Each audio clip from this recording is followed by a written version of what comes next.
Bienvenue sur Vecteur d'avenir, votre rendez-vous pour parler innovation et transformation. À travers l'analyse d'experts, l'équipe de la formation pro de Grenoble INP UGA vous propose un regard scientifique sur les défis industriels pour faire évoluer les entreprises, les modes de pensée et les processus, un sujet à la fois.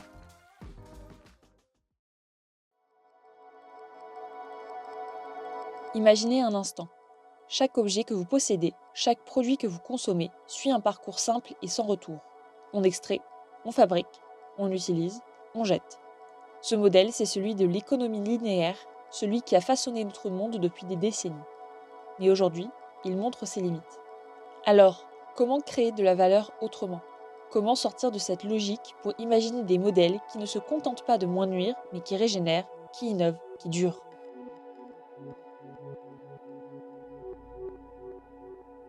C'est le cœur de notre hors-série en 3 épisodes, où l'on va chercher à comprendre pourquoi le modèle économique actuel atteint ses limites, et explorer des alternatives qui déplacent en profondeur notre manière de produire, de consommer et de créer de la valeur. Dans ce premier épisode, posons le diagnostic. Quel est l'héritage du modèle linéaire ? Et que cache vraiment le terme de soutenabilité ? Nos invités du jour côtoient tous les deux cette problématique au quotidien. Boris Descombes, enseignant-chercheur à l'Institut universitaire technologique de Valence et expert de l'économie de la fonctionnalité. Quant à Maud Riault, elle est maîtresse de conférences à l'Université Grenoble-Alpes et chercheuse au laboratoire de recherche GESCOP. Tous les deux font également partie de la chaire de recherche sur la soutenabilité forte, RegenLab. Commençons par poser les bases. Il faut d'abord comprendre le système dans lequel nous évoluons aujourd'hui, l'économie dite linéaire, un modèle qui structure encore très largement notre façon de produire et de consommer. Alors concrètement, de quoi parle-t-on quand on évoque l'économie linéaire ? Voici comment Boris nous la définit. La vision linéaire de l'économie, c'est basé sur ce qu'on appelle le take, make, waste, qui signifie, qu'on pourrait traduire en français par extraire, fabriquer et jeter. Donc si on dit ça avec des mots de la vie de tous les jours, on extrait des matières premières, on récupère ces matières premières et on les transforme pour fabriquer des produits manufacturés, et on va ensuite utiliser ces produits jusqu'à qu'ils soient soit cassés, soit obsolètes, et on va en racheter des nouveaux. Ce modèle, on le voit, repose sur une logique simple.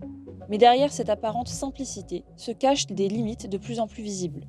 Alors, quelles sont les conséquences réelles de ce système sur notre environnement et nos sociétés ? Maud Riault nous répond. Donc, le début du XXIe siècle est vraiment marqué par une grande accélération de l'ensemble des flux de produits, de matières et de technologies de plus en plus complexes qui arrivent sur le marché au travers des produits et des infrastructures, mais aussi des réseaux, du numérique et bien sûr après des déchets. Pour donner un ordre d'idée, si on prend par exemple les déchets d'équipements électriques et électroniques, on est à peu près à 62 millions de tonnes de déchets en fait, qui sont générés là en 2022 d'après le e-Waste Monitor 2024. Ça fait à peu près la masse de la muraille de Chine en un an. Il faut savoir qu'il y a à peu près les flux en fait, qui ne sont pas récupérés, qui sont mis sur le marché, mais après en fin de vie on n'en récupère qu'une seule partie, sont 5 fois moindres. Donc ça veut dire qu'on produit en plus 5 fois plus que ce qu'on récupère dans nos poubelles. Et au-delà des impacts environnementaux, ce modèle pose aussi un problème fondamental du point de vue économique. Boris nous explique pourquoi la logique elle-même de performance des entreprises dans un système linéaire alimente ces dérives. Alors il y aurait plein de limites à décrire, mais si on parle d'un point de vue économique, donc de modèle économique, c'est l'intention derrière le modèle économique qui pose souci, en tout cas qui pose question. C'est-à-dire que la dynamique de performance de l'entreprise, c'est-à-dire la manière, les mécanismes qu'elle va activer pour gagner de l'argent, c'est de fabriquer le plus de produits possible. J'explique pourquoi. Dans un modèle linéaire, une entreprise va gagner une marge à chaque fois qu'elle va vendre un produit complémentaire. Je reprends l'exemple de la tasse. Mettons que pour la fabriquer, ça me coûte 2 €. Mettons que je la vende 5 €, ça fait que je fais une marge de 3 €. Donc mon équation économique en tant qu'entreprise, c'est de vendre le plus de tasses possible, parce qu'à chaque fois que je vends une tasse en plus, je gagne 3 € complémentaires. Donc tout me pousse à extraire de plus en plus de matériaux, à fabriquer de plus en plus de tasses et à vendre de plus en plus de tasses parce que, encore une fois, je vais gagner quelques euros à chaque fois que j'en vends une de plus. Ces limites, on les connaît depuis plusieurs décennies déjà. Elles ont notamment fait émerger des concepts devenus aujourd'hui familiers, comme celui du développement durable ou soutenabilité. Une notion formalisée à la fin des années 80 dans le rapport de Brundtland, avec cette définition souvent citée.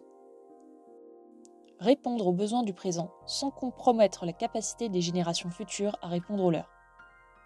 Une définition qui va largement structurer les politiques publiques et les stratégies d'entreprise. Mais que vaut-elle vraiment ? Et que dit-elle de notre rapport au futur et à nos responsabilités ?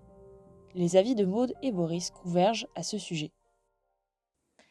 Alors déjà, ça pose la question de comme si, en fait, aujourd'hui, on pouvait décider de demain. Et puis, il y a un peu l'idée de responsabilité derrière, donc ça, c'est assez intéressant. Mais c'est une vision de développement, toujours poussée par le développement humain. Et ça serait intéressant de développer la focale enfin de déplacer pardon, la focale sur une vision plus écocentrée. Il ne faut pas non plus que les industriels ou même les citoyens aient l'impression qu'avec une vision qui soit plus écocentrée, on refuse tout système industriel. C'est absolument pas ça la réflexion. La réflexion, c'est plutôt de se dire comment justement on peut arrêter systématiquement de saper tous les efforts que fait la nature pour compenser nos effets négatifs, toujours avoir une approche de end of pipe, c'est-à-dire de colmatage des impacts, et plutôt d'avoir une dynamique qui est active.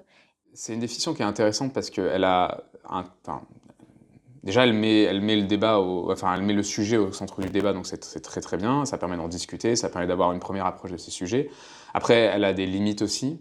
Elle est basée sur notre vision à nous occidentaux de la vie. Elle nous pousse à faire à peu près la même chose, mais un peu différemment, en fait en optimisant nos activités. Donc, on nous parle de sobriété, c'est faire la même chose, mais le faire avec un peu moins de ressources. Mais ce sera probablement pas suffisant, parce que si on revient à la question précédente, c'est de dire on a une planète qui est finie, en fait, mathématiquement, physiquement, elle est finie, c'est-à-dire qu'elle a une limite en termes de capacité, et que si on continue à produire, à consommer de manière toujours exponentielle, on va dire, ça ne peut pas fonctionner. Mathématiquement, ça ne peut pas fonctionner sur le long terme. Et donc, cette logique, si je reviens au développement durable, cette logique de développement durable, c'est de dire comment est-ce qu'on peut faire pour préserver la croissance économique et la consommation, tout en limitant les externalités négatives liées à ça. Ça a le mérite encore une fois de poser la question, mais ce n'est pas forcément suffisant pour résoudre les problèmes que vont être les nôtres, et ceux surtout des générations futures.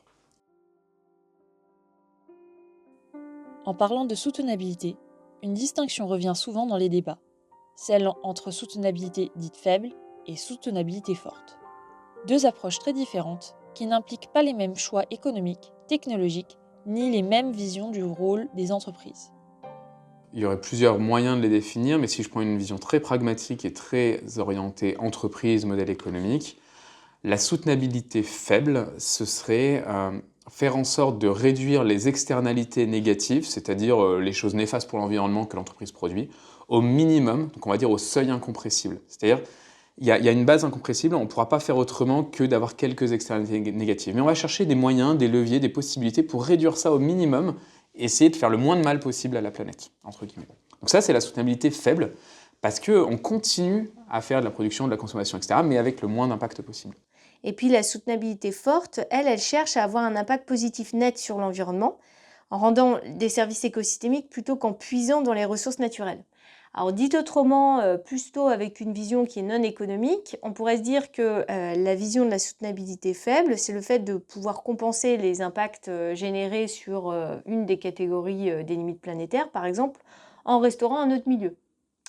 Or, on voit bien que ça ne se passe pas du tout comme ça dans la vraie vie, c'est que c'est irréversible, il y a une inertie dans le temps, et quand une espèce est morte et qu'elle a pu son milieu et sa niche écologique, elle ne revient plus. Enfin, la soutenabilité faible d'un point de vue des écologues est complètement absurde, je dirais. La soutenabilité forte, elle reste d'une vision un peu économique. Il y a des courants qui sortent actuellement qui essaient de questionner l'usage des technologies pour justement aller vers une soutenabilité forte.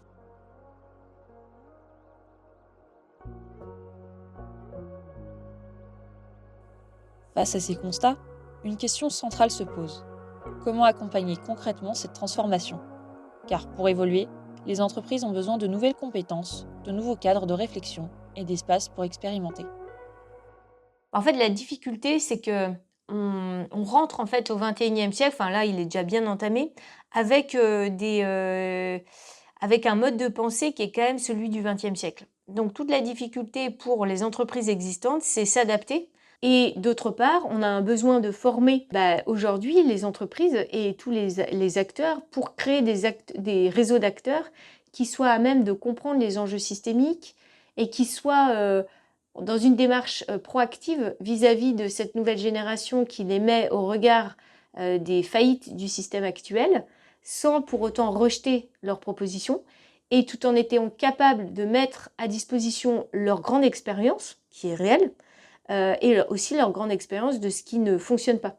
Donc je trouve que la formation continue, avec tous ces dispositifs, elle permet de faire des programmes à la carte avec des cas d'études qui sont motivés par des entreprises qui viennent elles-mêmes pour se former sur un sujet très spécifique.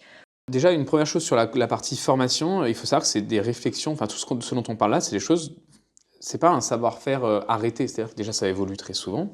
Et puis en plus, c'est des choses qu'on construit, qu'on construit déjà entre chercheurs, parce que c'est notre métier, mais aussi avec des gens dans les collectivités territoriales, dans les entreprises, parce qu'il y a des gens qui sont très intéressés par ces sujets.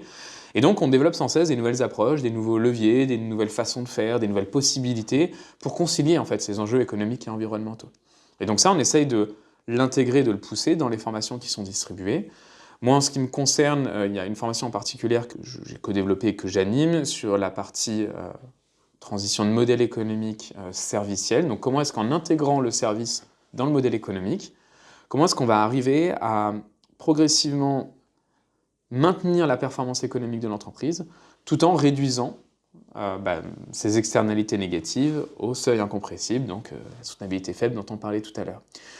Et donc ça, c'est une formation sur laquelle on apprend vraiment déjà qu'est-ce que c'est qu'un modèle économique, comment ça se construit, quelles sont les différentes opportunités qu'on a en termes de services et comment est-ce qu'on peut optimiser notre impact environnemental grâce à ces services. Et puis on rentre aussi, c'est important de le signifier, on rentre aussi dans cette formation toute la partie numérique qui bien sûr a des impacts environnementaux aussi, mais qui nous permet d'avoir des leviers nouveaux pour créer des services qu'on n'aurait pas pu imaginer jusqu'alors, qui nous permet aussi d'optimiser un certain nombre de ces services et de les rendre possibles, viables économiquement, et donc qui facilite cette transition de modèle économique. Donc on prend ça en compte dans cette formation donc, qui s'appelle « Des produits au service numérique, préparer son entreprise au modèle économique de demain ». Dans cet épisode, nous sommes revenus aux fondamentaux. Nous avons pris le temps de poser un diagnostic, celui d'un modèle économique linéaire qui a longtemps structuré nos sociétés, mais dont les limites apparaissent aujourd'hui de plus en plus clairement. Alors, comment faire autrement ? C'est justement ce que nous allons explorer dans la suite de ce hors-série. Dans le prochain épisode, Boris nous parlera de l'économie de la fonctionnalité. Un modèle que vous utilisez probablement déjà au quotidien, parfois sans le savoir, à travers certains produits et services. Mais en connaissez-vous réellement les bénéfices et les limites ? Un grand merci à nos invités pour la richesse de leurs éclairages et merci à vous, chers auditeurs et auditrices, de nous avoir écoutés jusqu'au bout. Si cet épisode vous a plu, n'hésitez pas à nous suivre sur cette plateforme et à nous retrouver sur LinkedIn pour partager vos impressions. Retrouvez également l'ensemble de notre offre de formation sur notre site formation-pro.grenoble-inp.fr. À bientôt!